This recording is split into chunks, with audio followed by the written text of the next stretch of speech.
A pandemia ela representou um marco também na vida do sindicato, do Sintrajusc, na medida em que ela fez com que o trabalho tivesse que ser feito de forma remota em casa e na medida em que ela nos isolou dos contatos periódicos que os sindicatos tinham com os servidores, principalmente.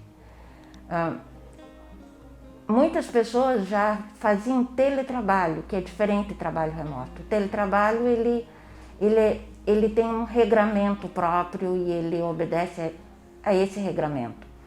Já o trabalho remoto, ele nasceu da pandemia. E a partir do momento que os servidores passaram a levar o seu equipamento, o equipamento dos tribunais para casa, usar o seu equipamento, a partir do momento que se passou a trabalhar nessa nova forma de fazer a mesma atividade, algumas questões se evidenciaram. O sindicato teve bastante reclamação de pressão, porque principalmente nos primeiros estágios foi complicado saber como agir. O sindicato também teve que procurar as administrações para convencê-las da necessidade de colocar o maior número de servidores em trabalho remoto. E a partir daí o sindicato se inseriu nos chamados gabinetes de crise, tanto no TRT, quanto na Justiça Federal, quanto no TRE, cuja finalidade era debater exatamente de que forma se daria as cautelas necessárias para proteger servidores, seus familiares, dos efeitos da pandemia, protegê-los contra o coronavírus. Na medida em que a situação se tornava menos dramática, menos drástica, como agora, de meados de setembro, talvez agosto para cá, os tribunais já começaram a tratar do retorno ao trabalho presencial.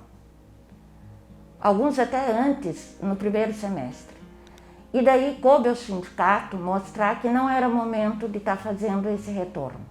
Que o retorno, para ser cauteloso, para atender os interesses, não só inclusive dos servidores, mas também do usuário, né, de quem usa a justiça, tinha que ser feito com muita cautela. E daí o sindicato iniciou uma grande resistência contra o retorno atabalhoado, né, contra um retorno que pudesse colocar em risco a vida das pessoas. E na medida em que esse retorno presencial começou a ocorrer, o sindicato também passou a fazer exigências, a colocar nas mesas de debate, a pauta da segurança dos EPIs, da questão da vacina, enfim, tentando minimizar o máximo possível os riscos.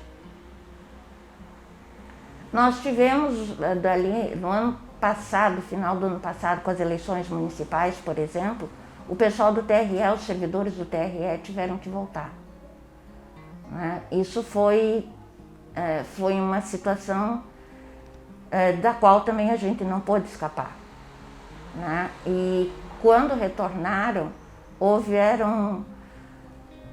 tiveram situações que a gente teve que lidar pontualmente e o sindicato teve que se manter alerta. Eu sempre digo que esse tempo de pandemia, que talvez pudesse ter sido um tempo para a gente se reestruturar, fazer coisas novas, se reinventar, fazer outras coisas, nós tivemos que lidar com a tensão do vírus, com o perigo do vírus e com as questões de retorno ao trabalho com segurança. Foram inúmeras reuniões, debates, o sindicato contratou uma assessoria médica, o Dr. Roberto Ruiz, que participou de reuniões, que elaborou pareceres, se fez reuniões virtuais com os servidores, assembleias, se fez lives tratando das questões sobre vacinação, por exemplo.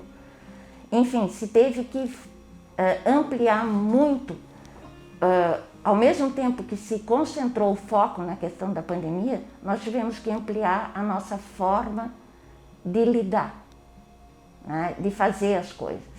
Já não era mais possível falar com o servidor no local de trabalho, já não era mais possível ir para o interior do estado conversar com os servidores. Então, isso demandou o sindicato fazer esse trabalho de acessar, através de novas formas, os servidores e discutir suas necessidades. Daí, ao longo desse período, se conseguiram várias conquistas assim, do gênero, retardou o retorno presencial até um ponto razoavelmente seguro, se discutiu as questões dos EPIs, a entrega de máscaras pela administração, conforme a sua obrigação, criação de barreiras físicas para proteger os servidores, o atendimento do usuário ser feito de forma cautelosa, né? Não é um abrir as portas, tu tem que fazer isso com cautela, com cuidado. Ao mesmo tempo, se fez a discussão a respeito dessa nova realidade que foi as pessoas trabalharem remotamente e agora quererem permanecer nessa condição. E daí tivemos a discussão sobre a ampliação da possibilidade do teletrabalho. Essa foi outro debate que se levou durante esse período. E na medida do possível, né, dentro dessas restrições, se discutiu questões de orçamento, né, se continuamos fazendo reivindicações junto aos conselhos superiores, questão de reajuste de benefícios, ações judiciais, tanto individuais, né, como também algumas ações coletivas. A pandemia mudou a forma de agir, mas não mudou o fato de que nós temos que estar agindo, né? O sindicato continua sendo um instrumento de luta e nesse momento ele é mais do que um instrumento de luta. Ele é um instrumento necessário de luta. Sem o sindicato, ficaria à deriva. Não teríamos parâmetros para seguir. Então, ainda que não tenhamos podido, a direção do sindicato não tenha conseguido conversar pessoalmente com os servidores como era feito, fazer grandes assembleias presenciais, na medida do que foi possível com a tecnologia, nós continuamos dialogando, né? Recebendo questões de discussão sobre vários assuntos e encaminhando isso, né? Então, em nenhum momento, assim como os servidores não pararam de trabalhar durante a pandemia, ninguém parou, né? Não tem isso de dizer que ficaram em casa no conforto, pelo contrário, tiveram que fazer mais do que faziam. O sindicato também não parou, né? Eu não falo por mim e pelos demais membros da direção. Nós não paramos, os empregados aqui da nossa estrutura do sindicato continuam trabalhando e nós continuamos atendendo as demandas. Eu acho que o que se tira de bom disso é que nós fomos capazes de fazer isso, né? Fomos capazes de, num momento extremamente crítico para a história da humanidade, nos manter nossa atuação, nos manter vivos, e quando eu digo não só vivos, mas vivos na luta.